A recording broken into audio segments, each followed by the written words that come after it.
Healing piercings. Is saline in your immune system enough? Coming up next on Body Piercing Basics, episode number 38. So stick around.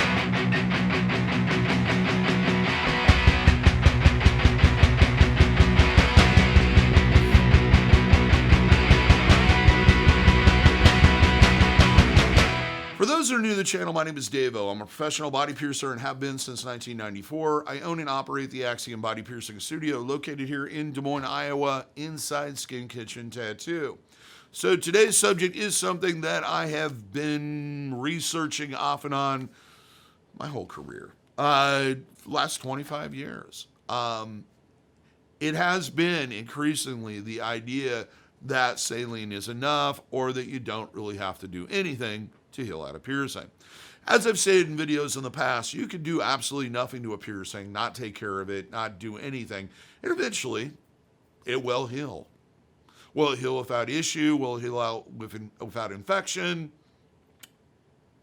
Probably not. Will it take a long period of time to heal? Probably will. So let's understand what exactly aftercare is in the first place. There's basically two main goals when it comes to aftercare. The first one being is eliminating the possibility or likelihood of infection. This was a big part of aftercare instructions when I first initially started piercing.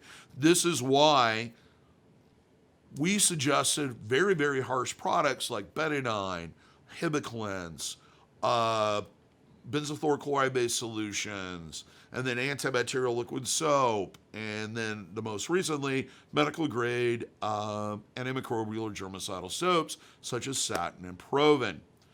The idea was let's have a consistent way of eliminating foreign pathogens on the piercing and in the piercing area.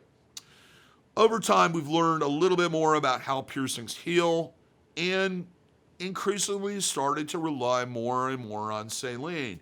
It was first introduced as a way of healing or doing away with bumps and other problems. And oddly enough, the first time it was ever suggested to me, or the first reference I ever saw, was contact saline solution. You know, the stuff you use for your contacts. Don't use that. That isn't the same stuff.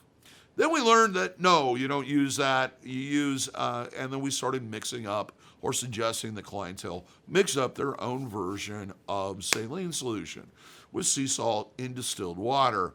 And that's pretty much been the standard until recently when more and more pre-made, pre-mix sterile saline solutions came onto the market.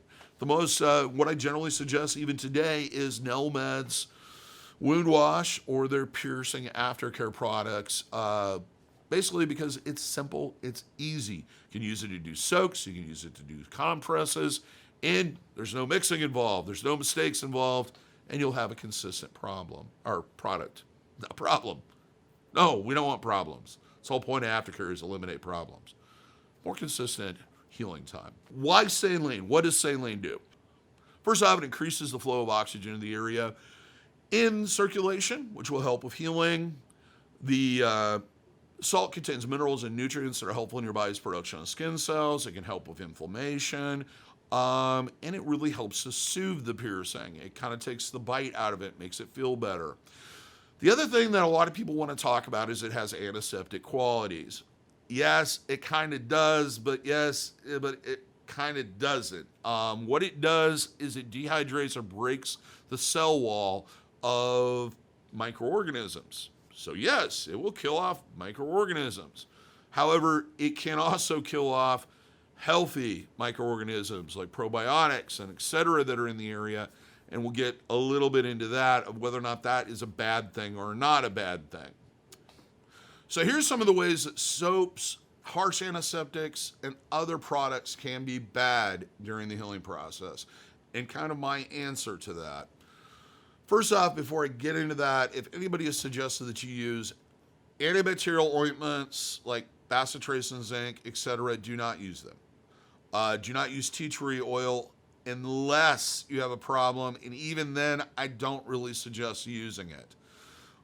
You really should go see your piercer and ask them for their advice. Do not use it as part of your daily regimen on healing a piercing.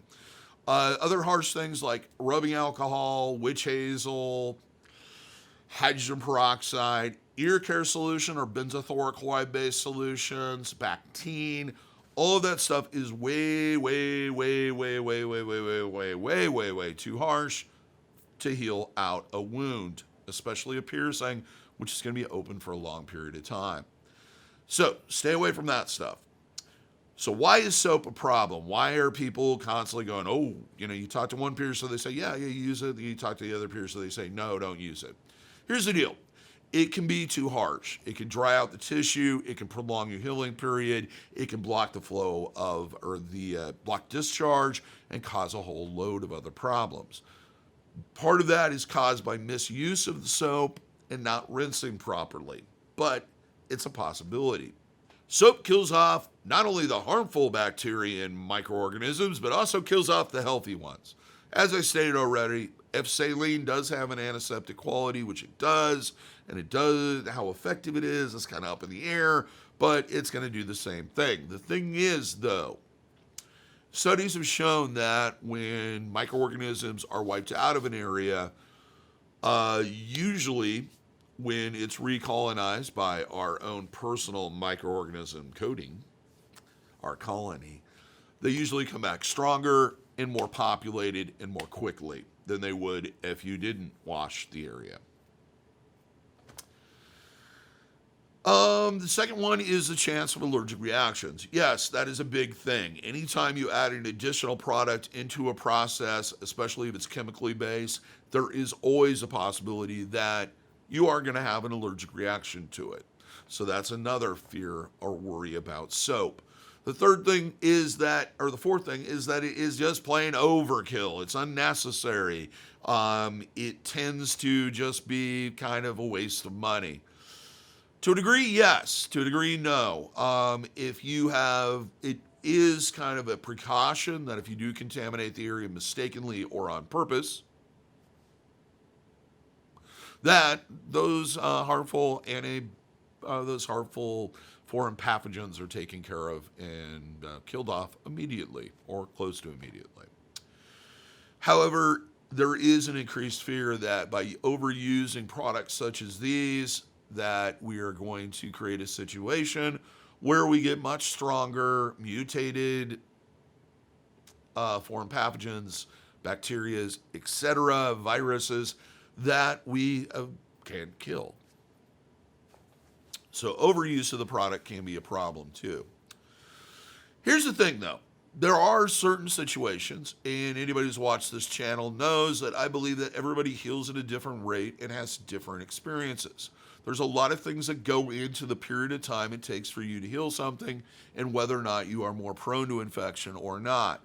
Those things include diet, health, whether or not you're getting enough sleep, stress levels, whether or not you partake in smoking cigarettes or controlled or uncontrolled substances. All of those things will determine how quickly you heal.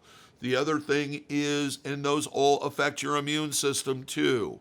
The other thing is if you have any pre-existing medical issues that may affect your immune system or the body's ability to heal. So for that reason, or, then there's those people that work in environments or live in environments where they come in contact with a lot more pathogens than your average person. This would be jobs like in the medical industry,